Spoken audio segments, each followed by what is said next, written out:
5천만 원 송금의 전말, 그리고 증인 신문 나와라. 저희 제작진이 이제 같이 찍힌 두 사람의 모습을 하나씩 분할해서 나눠놨네요. 더 이상 참지 않겠다. 문다혜 씨가 노무현 전 대통령의 발언까지 인용하면서 검찰 수사를 어제 작심 비판했었죠. 그런데 계속해서 말들이 많은 게요. 바로 김정숙 여사가 딸 다혜 씨에게 제3자를 통해서 보낸 5천만 원입니다. 문재인 정부의 민정수석을 지냈던 조국 대표가 이런 말을 했습니다.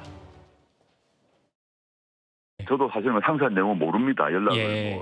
양산에 해본 적도 없고요. 윤건영 의원이 저한테 알려준 거는 뭐냐면 당시에 김정숙 여사가 송금을 이제 할 그 무렵에 양산 저택과 그 은행이 있는 그 길이 있는데 그 길에 극우 단체가 엄청나게 시위를 하고 있었어요. 그런 상태에서 김정숙 여사가 은행으로 나갈 수 없는 조건이었고 나이가 드셔서 그런지 또는 뭐 익숙하지 않으셔서 그런지 이제 전화기로 송금하고 이런 걸 잘 못하신답니다. 아, 그래요? 온라인 매킹이 안 되는군요. 그래서 아는 분을 불러서 네. 내가 이제 딸한테 송금을 해야 되는데 이러이러한 상황이다. 바깥에는 너무 시끄럽고 은행 가면 따라올 거다. 대신 해주세요. 그리고 내 이름 넣어주세요. 이렇게 했다고 윤건영 의원이 얘기를 했습니다. 문재인 정부의 초대 민정수석이었죠. 조국 대표가 이제 문 전 대통령 측으로 생각하고 이제 해명을 했는데 조혁진 변호사님. 네네. 검찰이 여러 수상한 금전 거래를 많이 의심하고 있는데 문다혜 씨를 둘러싼 조국 대표 얘기는 양산 평산마을 집 앞 극우 시위로 은행에 못 갔기 때문에 아는 사람에게 5천만 원 송금을 부탁했다. 이 설명과 해명에 대해서 어떻게 받아들이세요? 일단 전 납득이 되지 않고요. 이거 도대체 김정숙 여사를 조국 대표는 뭘로 보고 저런 이야기를 갖다 하는가. 첫 번째, 극우 시위 때문에 못 갔는데 요즘 은행 가가지고 그렇게 돈 붙이는 사람들이 있습니까? 다 인터넷 뱅킹 하잖아요. 김정숙 여사는 어떤 분입니까? 우리나라에서 영부인 외교한다고 인도까지 혼자 갔다 오신 분이잖아요. 전용기 타고. 그런 분이 인터넷 뱅킹 못한다라고 하는 게 말이 되겠습니까? 그다음에 극우 시위가 있다고 해가지고 뭐 집 앞을 못 나간다고 하는 게 이게 말이 됩니까?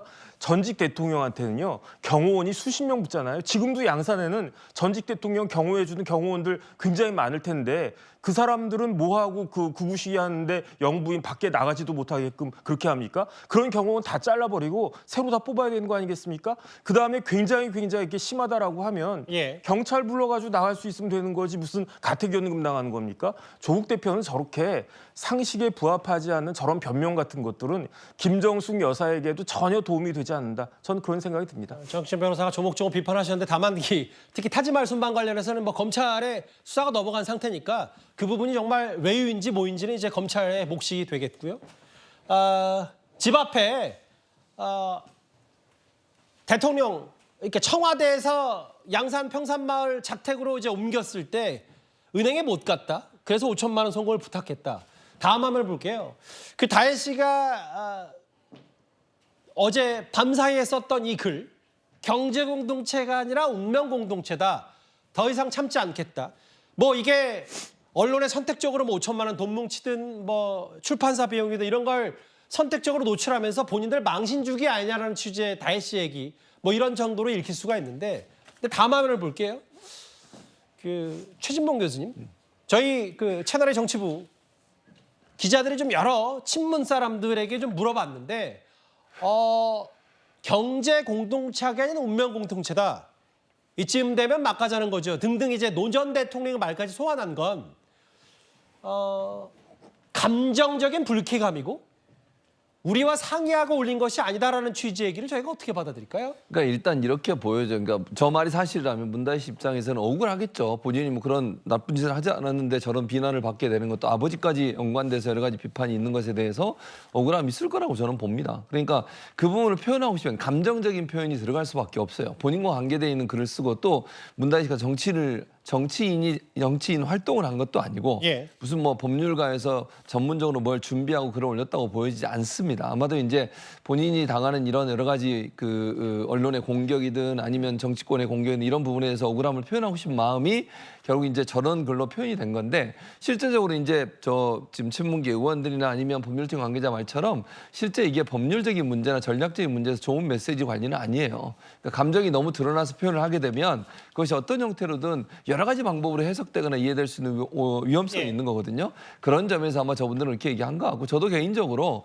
이제 문다희 씨가 직접적으로 글을 올리는 것은 지금 상황에서 좀 삼가하는 게 좋을 것 같다. 억울함은 법정에 가서 푸는 거고요. 뭐 충분히 다른 방법을 통해서 공식적인 노트를 통해서는 아니면 성명을 통해서 발표할 수 있는 건데 예. 너무 감정적인 단어가 들어가면 그 자체가 원래 본인이 얘기하려고 하는 의도와 다르게 해석될 수 있거든요. 예. 그런 점들은 우려되는 부분이라는 생각이 듭니다. 그러니까 이제 뭐 일부 누군지는 모르겠지만 친문계 관계자는 이제 법적 전략적 메시지가 아닌 것 같다고 했는데 그래서 뭐 다음 화면을 다시 보겠습니다. 그 여당에서는 더 이상 참지 않겠다. 참지 말고 소명하면 된다고 하면 그 이런 거예요. 여당에서 얘기하는 건 장혜유 변호사님. 네.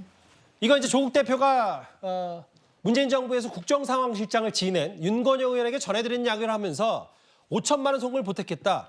그럼 이제 여당에서 얘기하는 건 이게 본인들을 봤을 때 소소한 의혹이라고 하더라도 참지 않겠다는 얘기보다 이 의혹을 직접적으로 SNS에 해명하면 될 일 아니냐. 이런 반응을 어떻게 받아들이세요? 아마 이게 검찰발 기사로 추정되는데요. 이게 무슨 의혹입니까? 검찰은 기본적으로 의혹을 아니면 말고식으로 던지는 주체가 아니죠. 수사기관입니다. 그러면 어떤 범죄 혐의에 해당한다는 겁니다. 검지 묻고 싶은 겁니다. 누가 5천만 원을 자금 세탁의 의도로 송금하면서 자기 이름을 써달라고 부탁합니까? 실제로 이 계좌 내역에는 김정숙 여사 이름이 이 지인이 김정숙 세 글자를 정확하게 기재해서 송금했습니다. 이게 무슨 의혹이라는 건지 묻지 않을 수가 없습니다. 그리고 해명도 그렇습니다. 제가 개인적으로 평산채방 감사를 하고 있기 때문에 이곳을 비교적 자주 갑니다. 은행 업무를 볼 수 있는 곳과 사저가 있는 곳이 상당히 멀리 떨어져 있습니다. 그리고 그 사이에 초기에는 굉장히 많은 극우 유튜버들이 굉장히 위협적인 언사를 했습니다. 실제로 주재하는 비서관이 흉기에 찔리는 일도 있었습니다. 그래서 지인에게 돈을 부탁한 것이 송금해달라고 대신 이야기하면서 근거를 남긴 것이 이게 망신주기가 아니라면 무슨 대관절 의도가 있는 것인지 정말 묻지 않을 수가 없습니다. 그 과거 문 전 대통령 관련 수사보다 뭐 당시에 이재명 대표 그 여당에 대한 검찰에 대한 비판이 뜨뜻미지근한 평가 있었는데 이번에 이재명 대표는 좀 더 전사적으로 문재인 전 대통령 관련 수사 검찰 수사를 비판하고 있죠. 그런데 국민의힘의 한 의원이 이재명 대표의 과거 발언 하나를 꺼내 들었습니다. 최근에 이 전 정권에 대한 정치 보복이라고 볼 수 있는 그런 과도한 조치가 좀 많아지는 것 같습니다. 이런 것들이 결코 실정이나 또는 정치의 실패를 덮지는 못한다라는 말씀 드립니다. 이재명 대표께서 하신 말씀을 그대로 읽어드리겠습니다. 권력을 이용해 공동체를 파괴하고 법 질서를 어기며 사익을 취한 자들에 대한 단죄가 정치 보복이라고 불린다면 그런 정치 보복은 끊임없이 초강도로 계속돼야 합니다라고 썼거든요. 문재인 정부 시절에 고발됐던 사항들을 지금 검찰이 수사를 하고 있는 건데 문제 없으면 이게 증거 없는 거를 가지고 전직 대통령을 어떻게 할 수 있겠습니까? 정치적으로 악용하고 있다고 생각을 합니다. 성일정 의원의 저 과거 발언 소환은 어떻게 들으셨어요? 저는 이재명 대표가 지금 이 자리에 있기까지 가장 어떻게 보면 가장 선명성, 이른바 사이다 발언을 하면서 가장 돋보이는 그런 어떤 본인의 인지도를 크게 올렸던 게 소위 말해서 박근혜 전 대통령 탄핵 그 시국입니다. 2016년에서 17년 넘어갈 텐데요. 그때 본인이 여러 정치인 중에서 가장 먼저 탄핵을 외쳤습니다. 그러면서 이런 얘기까지 하게 된 거죠. 그러니까 저는 본인이 얘기할 때는 이거는 맞는 얘기인데 이거는 로맨스인데 남이 얘기하면 이거는 불륜이라는 얘기거든요.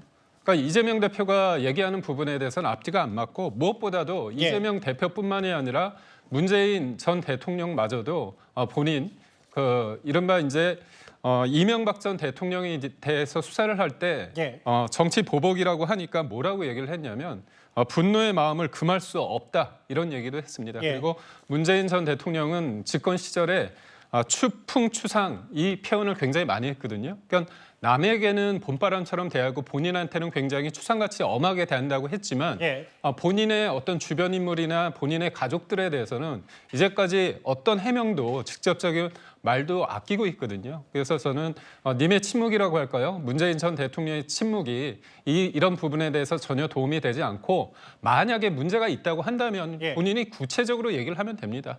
그래서 어떤 정치인들의 뒤에 숨어서 이거에 대해서 진영 논리를 통해서 본인의 어떤 잘못을 축소하거나 가리고자 하는 것들은 적절하지 않다고 봅니다.